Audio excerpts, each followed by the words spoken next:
ولا تستدبروها استقبال ہوتا ہے چہرہ یعنی چہرے کے بل آگے جانا اور یا دیکھنا، اور استدبار میں نہ ہوتا ہے کمر کے بل جو ہے وہ پیچھا دکھا کے کسی کو جانا، یعنی پیچھے کی جانب سے جیسے آتا ہے نا کہ ایڑیوں کے بل پھر جانا. تو ولا تستدبروها اور نہ اس کی طرف اپنی پشت کرو، یعنی نہ چہرہ کرو نہ پشت کرو. ولکن شرقوا او غربوا لیکن مشرق یا مغرب کی جانب اپنا چہرہ کرو، مشرق یا مغرب کی جانب اپنا چہرہ کرو. تو کیا خیال ہے آپ لوگوں کا؟ مشرق اور مغرب کی جانب تو قبلہ آتا ہے، یعنی اگر ہم مطلب پاکستان کے اندر اگر مغرب کی جانب کریں گے تو وہاں تو قبلہ ہے اس طرف. تو کیا خیال ہے آپ لوگوں کا؟ تو پھر مشرق کی طرف منہ کر لینا چاہیے. تو پشت تو ہو جائے گی پھر بھی. میرا خیال ہے یہاں پہ سر کارنر کا کہا گیا ہے. ہاں میں دیکھنا چاہتا ہوں کہ آپ لوگوں میں سے کون اس پہ غور کرتا ہے. حدیث کے مخاطب تو اہل عرب تھے نا، تو جی بالکل سیدھ میں نہ ہو آپ، اس کو ترچھا ہو. احسن تھی. کون بول رہا ہے؟ کون کہہ رہا ہے حدیث کے مخاطب اہل عرب ہیں؟ نور ہرا آپ ہیں؟ میں نور ہرا. احسن تھی یا نور ہرا، بالکل رائٹ. اللہ کے نبی اہل مدینہ سے مخاطب ہیں، نبی کریم علیہ السلام اہل مدینہ سے مخاطب ہیں. اور اہل مدینہ آپ جانتے ہیں کہ مدینہ میں جنوبی جانب جو ہے وہ قبلہ ہے، جنوب کی جانب قبلہ بیت اللہ ہے، اور شمال کی جانب جو ہے وہ شام اور بیت المقدس ہے. تو مدینہ اس ڈائریکشن میں ہے، اس طرف جو ہے وہ شمال کی جانب بیت المقدس اور شام ہے، اور جنوب کی جانب بیت اللہ ہے. تو اس طرف مغرب اور مشرق کی طرف کوئی قبلہ نہیں، مشرق اور مغرب کی طرف مدینہ میں کوئی قبلہ نہیں ہے. یہاں بعض لوگوں میں اشکال ہوتا ہے.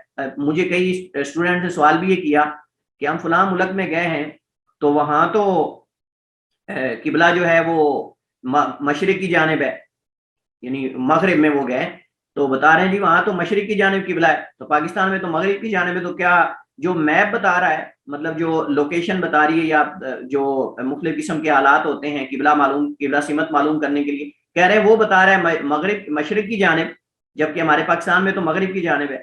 یعنی بعض لوگ سمجھتے ہیں کہ شاید جہاد خاص ہے، یعنی یہ خاص نہیں ہے، ہر علاقے کے اندر قبلہ مختلف ہو سکتا ہے. مطلب پاکستان کے اندر اگر مغرب کی جانب قبلہ ہے تو مدینہ کے اندر آپ دیکھیں، سعودی عرب کے اندر ہی آپ دیکھ لیں، مثلا جو بیت اللہ کی مغربی جانب واقع ہیں ان کا قبلہ بھی مشرق کی جانب ہوگا، اور جو یمن کی سائڈ پہ واقع ہیں ان کا قبلہ جو ہے وہ شمال ہوگا، لیکن جو مدینہ میں ہے ان کا قبلہ جنوب ہوگا. تو یہ تو بیت اللہ کی ڈائریکشن کے اعتبار سے ہے نا، کہ وہ بیت اللہ اگر آپ مغرب میں چلے جائیں تو صاف ظاہر ہے کہ پھر ان کا قبلہ مشرق ہی ہوگا، سورج طلوع ہونے والی سائڈ پہ. تو یہ اس بیت اللہ کے اعتبار سے ہوگا، نہ کہ جہاد خاص ہیں کہ مشرق ہی قبلہ ہوگا یا مغربی قبلہ ہوگا، ایسا نہیں ہے. بلکہ یہ ہر ملک میں الگ لوکیشن ہوگی قبلے کی اور ہر ڈائریکشن مختلف ہوگی. خاص نہیں ہے کہ پوری دنیا کے اندر ایک ہی جگہ ایک ہی طرف سمت کرے. آپ بیت اللہ کے اندر دیکھ لیں، بیت اللہ میں لوگ ارد گرد کھڑے ہوتے ہیں، بعض مشرق کی جانب منہ کر کے کھڑے ہوتے ہیں، بعض مغرب کی جانب، بعض شمال کی جانب، بعض جنوب کی جانب کھڑے ہوتے ہیں. تو گول سمت میں کھڑے ہوتے ہیں جیسا کہ آپ نے دیکھا ہے.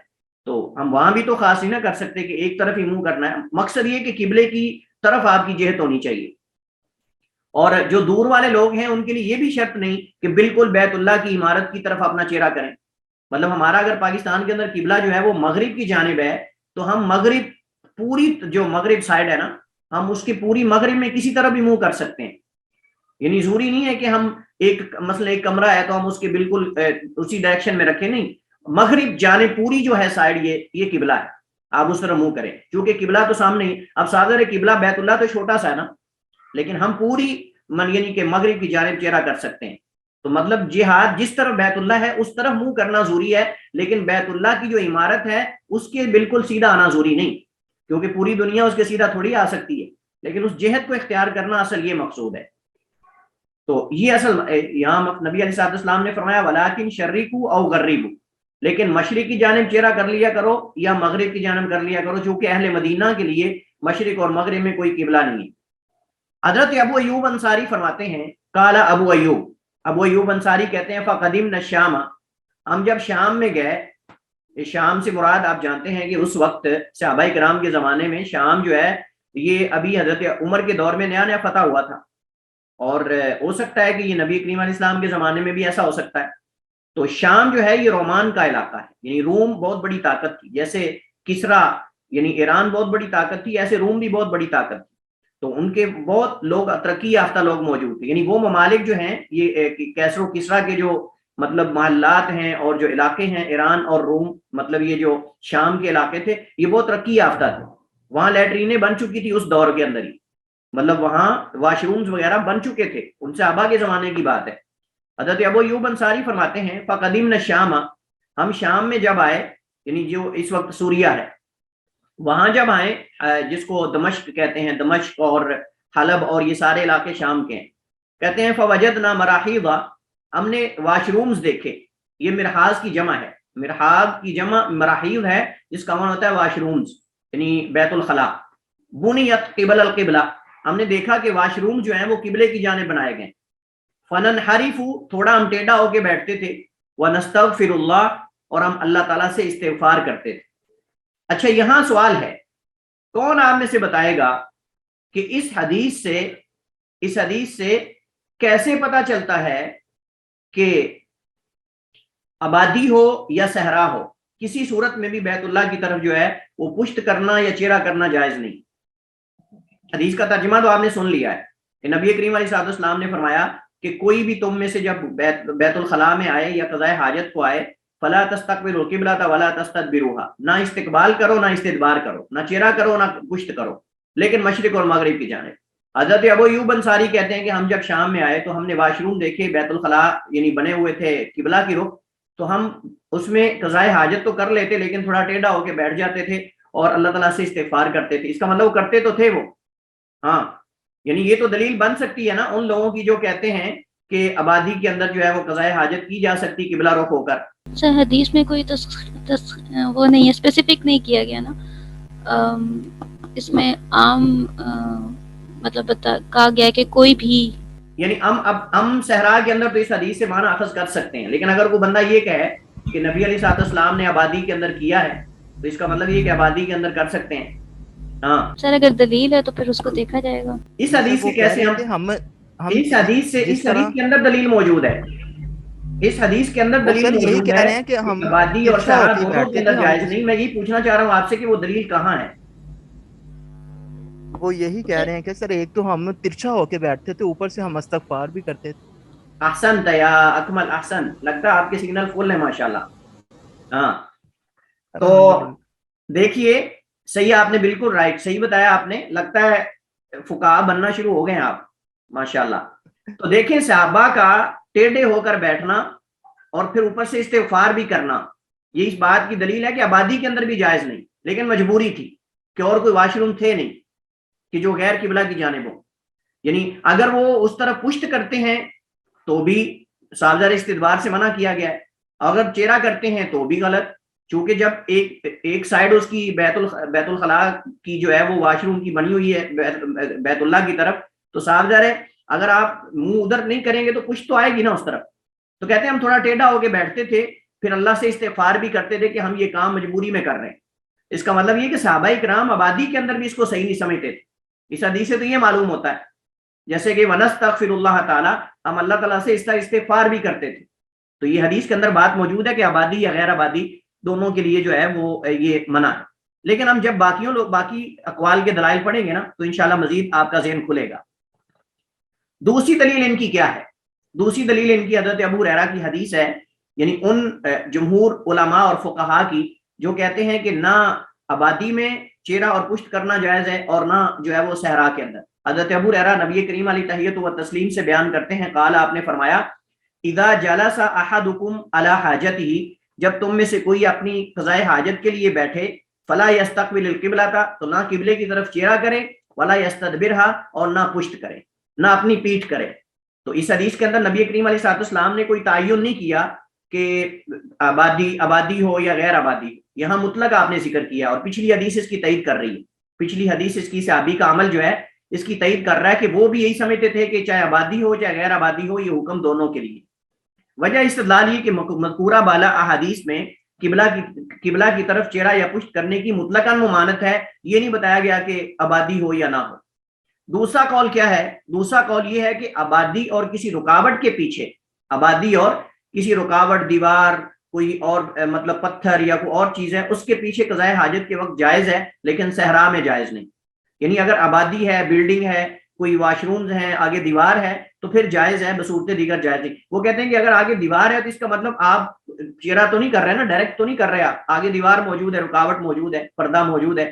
تو ہم کہتے ہیں کہ انسان پردہ تو انسان کا جو ہے وہ عمومی عام حالات کے اندر بھی ہوتا ہے۔ بہرحال یہ ایک تعویل ہے، ہم چلتے ہیں آگے۔ یہ مذہب مالکیہ اور شافعیہ اور حنابلہ کا ہے، یہ مذہب مالکیہ اور شافعیہ اور حنابلہ کا ہے، لیکن جو پیچھے جمہور ہے نا اکثر، اس سے مراد پوری امت کی اکثر علماء، صرف فقہائے اربعہ نہیں بلکہ دیگر صحابہ، تابعین، تبع تابعین، ان کا اکثر موقف اکثر کا یہی تھا۔ لیکن یہاں صرف ہم مذاہب اربعہ میں سے جمہور کی بات کر رہے ہیں، یعنی مالکی، شافعی اور حنابلہ، تینوں کا یہ موقف ہے کہ آبادی میں جائز ہے اور غیر آبادی میں ناجائز ہے، یعنی دونوں میں فرق کیا گیا، صحرا کے اندر جائز نہیں۔ ان کی دلیل کیا ہے؟ ان کی دلیل حضرت عبداللہ بن عمر کی حدیث ہے رضی اللہ تعالی عنہما کی، قالا، انہوں نے کہا، ارتقیت فوق ظہر بیت حفصہ ببعض حاجتی۔ آپ جانتے ہیں کہ عبداللہ بن عمر حضرت حفصہ کے بھائی ہیں، عبداللہ بن عمر حضرت حفصہ بنت عمر بن خطاب رضی اللہ تعالی عنہم اجمعین ان کے بھائی ہیں۔ حضرت حفصہ ام المومنین، نبی کریم علیہ السلام کی زوجہ، اور حضرت عبداللہ بن عمر کی بہن ہے۔ تو کہتے ہیں کہ میں اپنی بہن کے گھر، ارتقیتو، میں چڑھا، ارتقا، یرتقی کا معنی ہوتا ہے چڑھنا، ارتقیتو، میں چڑھا، فوقا، اوپر، ظاہری بیتی حفصہ تھا، اپنی بہن حفصہ کے گھر کی چھت پہ، لبعض حاجتی، کسی حاجت کے لیے، کسی ضروری کام کے لیے۔ تو کہتے ہیں کہ جب میں چھت پہ گیا، فرأیت رسول اللہ صلی اللہ علیہ وسلم، تو میں نے نبی کریم علیہ السلام کو دیکھا، یقضی حاجتہ، آپ اپنی حاجت کو یعنی قضائے حاجت کر رہے تھے، مستدبر القبلتی، مستقبل الشام، شام کی طرف آپ کا چہرہ تھا اور بیت اللہ کی طرف آپ کی پشت تھی، یعنی آپ کی پیٹھ جو پشت جو تھی وہ بیت اللہ کی طرف تھی اور آپ کا چہرہ جو ہے وہ شام کی طرف تھا۔ تو آپ یہاں پشت کر کے، پیٹھ کر کے بیت اللہ کی طرف قضائے حاجت کر رہے تھے، اور یہ حدیث بھی صحیح ہے۔ جیسے پہلی احادیث بخاری مسلم کی ہیں، ایسے یہ حدیث بھی بخاری مسلم کی ہے۔ اب حدیث کی جو ان کا معیار ہے قبولیت کا وہ برابر ہے، لہٰذا اگر تو ہم حدیث کے اندر کوئی کلام ہوتی تو پھر تو ہم کہہ دیتے کہ عبداللہ بن عمر جو ہے وہ ان کی یہ حدیث دوسری حدیث سے تھوڑی کمزور ہے، لہٰذا اسے استدلال کرنا درست نہیں اور یہ ان کے مخالف بھی ہے۔ تو ہم کہیں گے حدیث وہ بھی صحیح ہے، یہ بھی صحیح ہے، وہ بھی صحیح ہے اور یہ بھی صحیح ہے۔ یہ تو ہم آخر میں بتائیں گے کہ یہ حدیث اس کا پھر ہم کیا اس کی تعویل کریں گے۔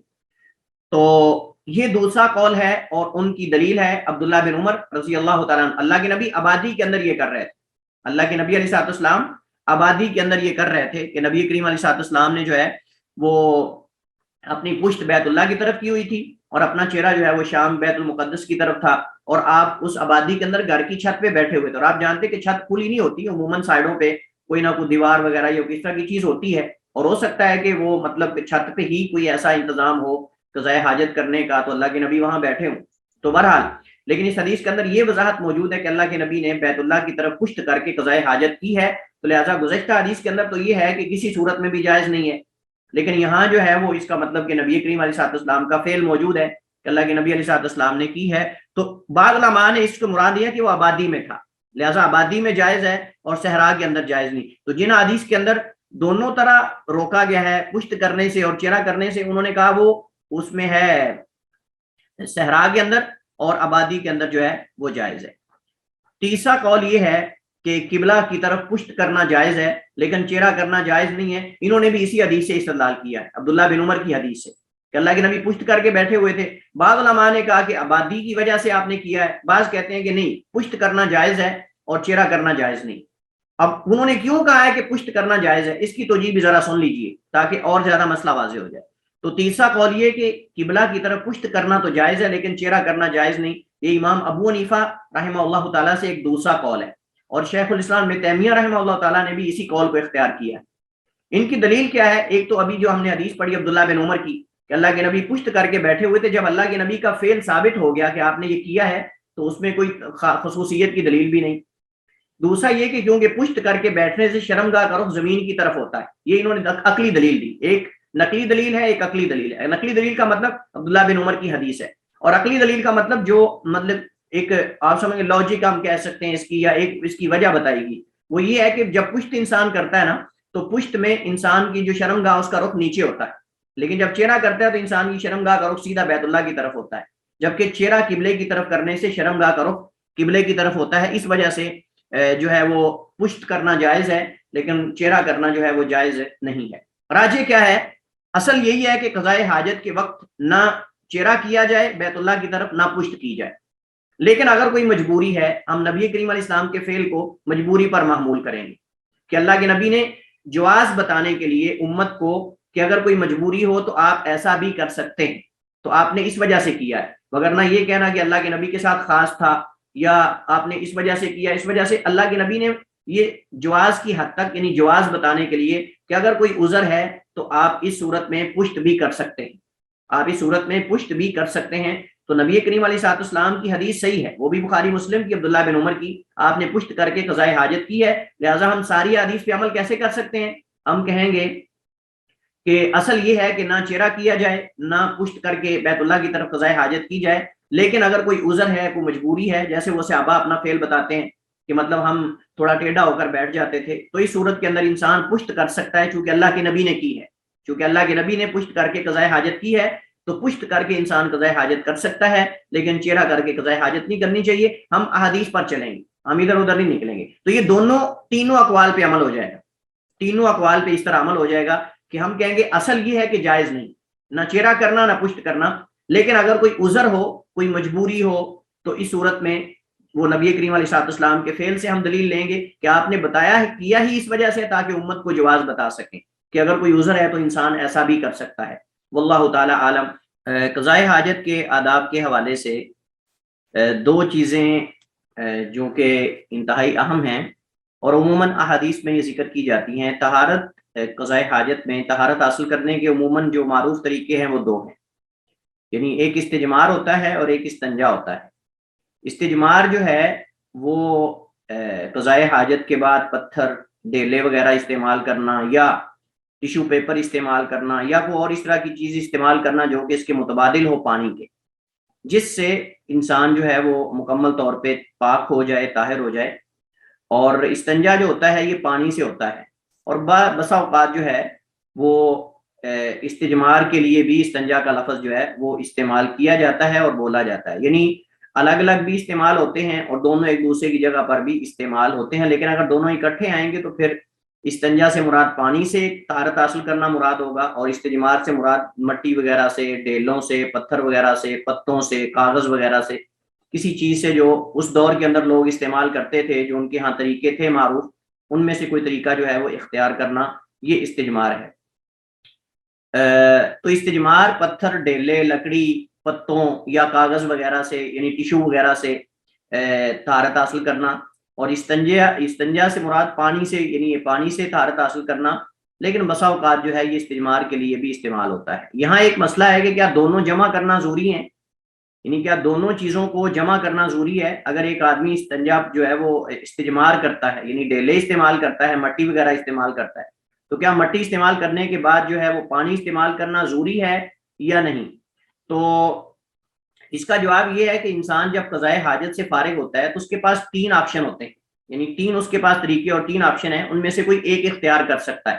لیکن تینوں کو جمع کرنا یا ان پر عمل کرنا لازم نہیں ہے. مثلا سب سے پہلا اس کے پاس آپشن یہ ہوتا ہے کہ وہ صرف پانی سے استنجا کر لے، اور اس مسئلے میں قدیم علماء کے ہاں کچھ اختلاف پایا جاتا تھا، بعض قدیم علماء کے ہاں کچھ اختلاف پایا جاتا تھا، لیکن اس کے بعد فقہا کا اس پر اجماع ہو گیا کہ صرف پانی استعمال کرنا ڈائریکٹ جائز ہے.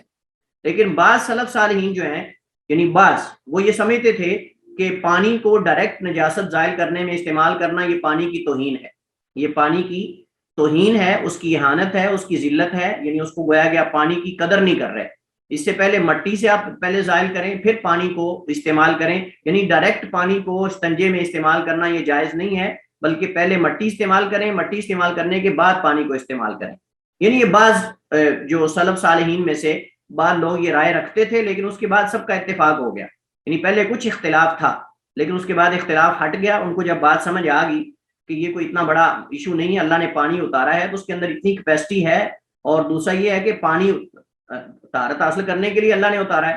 وَأَنزَلْنَا مِنَ السَّمَاءِ مَاءً طَهُورًا، اگر جو ہے وہ طہارت حاصل کرنے کے لیے پانی نہیں ہے تو پھر اللہ تعالیٰ اس کو مائع طہور کیوں فرما رہا ہے کہ مائع طہور ہے؟ وَأَنزَلْنَا مِنَ السَّمَاءِ مَاءً طَهُورًا، کہ ہم نے نازل کیا تمہارے لیے آسمان سے ایسا پانی جو کہ پاک بھی ہے اور پاک کرنے والا بھی ہے. مائع طہور اسے کہتے ہیں جو پاک بھی ہو اور پاک کرنے والا بھی ہو. تو لہٰذا اس پر اجماع ہے، اتفاق ہے کہ پانی بھی خالی استعمال کیا جا سکتا ہے. اور اس کی دلیل کیا ہے؟ اس کی دلیل حضرت انس بن مالک رضی اللہ تعالیٰ عنہ کی حدیث ہے. یقول، وہ فرماتے ہیں، کان رسول اللہ صلی اللہ علیہ وسلم، اللہ کے نبی علیہ السلام تھے، یدخل الخلاء، قضاء حاجت کے لیے بیت الخلاء میں داخل ہوتے، فاحمل انا وغلام، تو اٹھایا کرتا تھا میں، فاحمل اٹھایا کرتا تھا میں، وغلام، اور میرے ساتھ ایک بچہ تھا، وغلام، اور میرے ساتھ ایک خادم تھا، ایک بچہ تھا. کیا ہم اٹھاتے تھے؟ اداوتن من مائن، پانی کا برتن، وانزتن، اور نیزہ. یستنجی بالماء، اللہ کے نبی پانی سے استنجا کرتے تھے، اللہ کے نبی علیہ السلام پانی سے استنجا کرتے تھے. تو یہاں خالی پانی سے استنجا کرنا اللہ کے نبی علیہ السلام کی سنت سے ثابت ہے. تو لہٰذا اس پہ کوئی مانع نہیں، کوئی رکاوٹ نہیں ہے کہ آدمی ڈائریکٹ پانی استعمال نہیں کر سکتا، پہلے مٹی استعمال کرے پھر پانی استعمال کرے. کوئی حرج نہیں، خالی پانی بھی استعمال کر سکتے ہیں، خالی مٹی بھی استعمال کر سکتے ہیں، دونوں کو جمع بھی کر سکتے ہیں. لیکن نبی کریم علیہ السلام سے دونوں کو جمع کرنا بہت کم ثابت ہے. نبی علیہ السلام سے دونوں چیزوں کو جمع کرنا، اس کے بارے میں کوئی حدیث نہیں. اللہ کے نبی علیہ السلام نے پہلے مٹی استعمال کی اور پھر پانی استعمال کیا.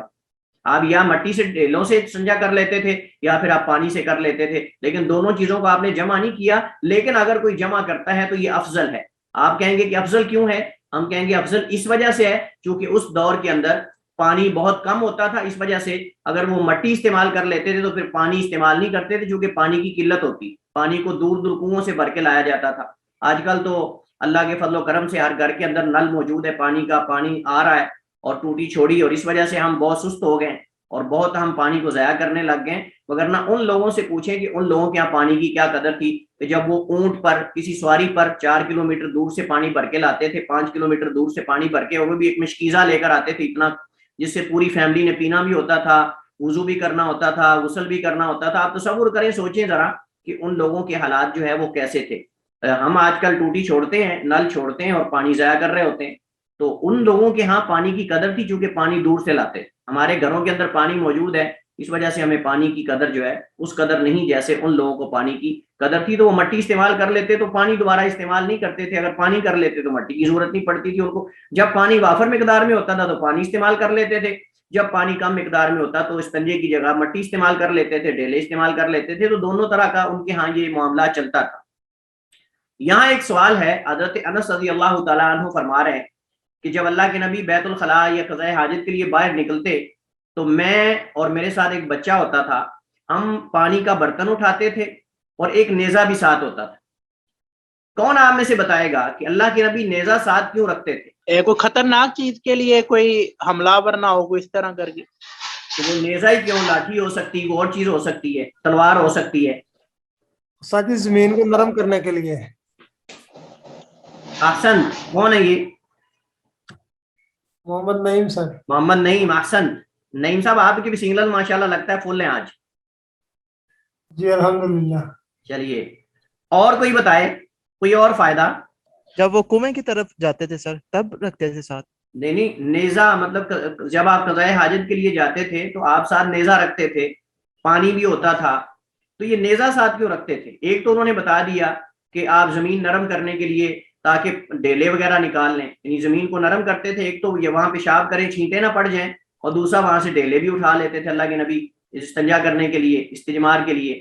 لیکن اور بھی کوئی فائدہ ہے جو علماء نے ذکر کیا ہے. میں چاہتا ہوں آپ غور و فکر کر کے اس سے اخذ کریں. سر میں نے ایک اور حدیث میں پڑھا ہوا ہے، وہ عید کی کوئی نماز کی تھی کہ وہ حضور پاک صلی اللہ علیہ وسلم اپنے آگے ان کے وہ کوئی نیزہ لگاتا تھا سترے کے لیے. احسنتی. احسن یا عائشہ، ماشاءاللہ، رائٹ، بالکل صحیح ہے. تو دو فائدے علماء نے ذکر کیے ہیں. ایک جس کی طرف محمد نعیم نے اشارہ کیا ہے وہ یہ ہے کہ اللہ کے نبی کریم علیہ السلام زمین نرم کرنے کے لیے اس کو ساتھ رکھتے تھے اور اس سے زمین نرم کر لیتے تھے.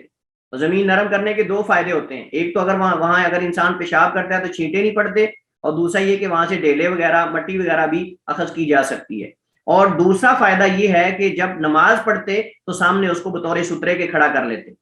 جب اللہ کے نبی علیہ السلام کہیں سفر میں مطلب باہر ہوتے تو نماز پڑھنی ہوتی تو آپ سامنے سترا بنا لیتے، اس کو سامنے اس کو گاڑ دیتے، وہ سترا بن جاتا. تو یہ بھی ایک فائدہ ہے. اور بھی فائدے تو بنائے جا سکتے ہیں، مثلا کوئی موذی چیز اس کو دور سے مارنا، یا مطلب کہ کسی بھی خطرے سے اپنے آپ کو بچانا، یا اور بھی کوئی فائدے ہو سکتے ہیں. لیکن یہ دو مین فائدے جس کی وجہ سے اللہ کے نبی علیہ السلام. اور یہ پتہ ہے کون سا نیزہ کون سا تھا؟ عمر کے تقاضے یا سر طبیعت ذرا خراب ہونے ناساز ہونے کی وجہ سے بندہ اس کی سپورٹ سے اٹھ بھی سکتا ہے؟ ہاں یہ بھی ہو سکتا ہے کوئی حرج نہیں. ساز لاٹھی کی جگہ پہ بھی استعمال ہو سکتا ہے, کوئی حرج نہیں. یہ نیزہ وہ تھا جو نبی کریم علیہ الصلوۃ والسلام کو نجاشی نے, جو حبشہ کا بادشاہ تھا جو مسلمان ہو گیا تھا, اس نے بطور گفٹ کے دیا تھا, ہدیے کے طور پہ بھیجا تھا. یہ وہی نیزہ تھا. علماء نے باقاعدہ حدیث کی شرح میں یہ ذکر کیا ہے کہ یہ نیزہ اللہ کے نبی اکثر اپنے ساتھ رکھتے تھے, اور یہ باقاعدہ سرکاری تھا, یعنی جو نجاشی نے اللہ کے نبی علیہ الصلوۃ والسلام کو گفٹ کیا تھا. اور آپ جانتے ہیں کہ حبشہ کے لوگ زیادہ نیزہ باز تھے, جو حبشی ہوتے تھے وہ زیادہ نیزہ بازی میں ماہر تھے, اس وجہ سے ان کے ہاں نیزے زیادہ بنتے تھے اور معیاری ہوتے تھے. جیسے آپ جانتے ہیں کہ بعض علاقوں کے اندر چھریاں اور یہ برتن, اور ہر علاقے میں اپنا اپنا, مثلا سیالکوٹ ہے پاکستان کا علاقہ, آکسفورڈ کے حساب سے وہاں سامان جو ہے وہ کھیل کا سامان زیادہ بنتا ہے. بعض جو وزیر آباد کے اندر چھریاں اور یہ چیزیں بنتی ہیں. تو حبشہ اس دور کے اندر نیزے بنانے میں اور نیزہ بازی کے اندر بہت آگے تھا. تو یہ نجاشی نے نبی کریم علیہ السلام کو بطور گفٹ اور ہدیہ کے جو ہے وہ دیا تھا. تو دوسرا طریقہ صرف پتھر یا ڈھیلے استعمال کرنا, یہ بھی جائز ہے. اور اس کی دلیل حضرت عبداللہ بن مسعود کی حدیث, حضرت سلمان فارسی کی حدیث ہے جو پہلے میں ذکر کر چکا ہوں. عبداللہ بن مسعود کو نبی علیہ السلام نے بھیجا کہ جاؤ پتھر لے کر آؤ, ڈھیلے لے کر آؤ, آپ قضائے حاجت کر رہے تھے. عبداللہ بن مسعود 2 ڈھیلے لے گئے اور ایک گدھے کی لید اٹھا کے لے گئے. اللہ کے نبی نے گدھے کی لید پھینک دی, آپ نے کہ یہ نجس ہے, اور آپ نے 2 ڈھیلے استعمال کر لیے. حضرت سلمان فارسی کے حدیث کے اندر موجود ہے کہ اللہ کے نبی نے ہمیں کہا کہ ہم استنجا کریں تو 3 ڈھیلوں سے کم استعمال نہ کریں. لیکن وہاں مجبوری تھی اللہ کے نبی علیہ السلام کو, چونکہ وہ گدھے کی لید لے آئے تھے, تو اللہ کے نبی نے اس کو اٹھا کے 2 کو مجبوری کی صورت میں استعمال کیا. بعض علماء نے کہا کہ ہو سکتا ہے وہ بڑے ہوں تو ان کے 2 کونوں سے استعمال کیے جا سکتے ہوں. بہرحال مختلف توجیہات ہیں. حضرت سلمان فارسی کے اندر بھی ڈھیلوں کا ذکر ہے, وہاں ساتھ پانی کا ذکر نہیں. اگر ڈھیلوں سے استنجا کرنا ہے تو ڈھیلوں سے بھی کیا جا سکتا ہے.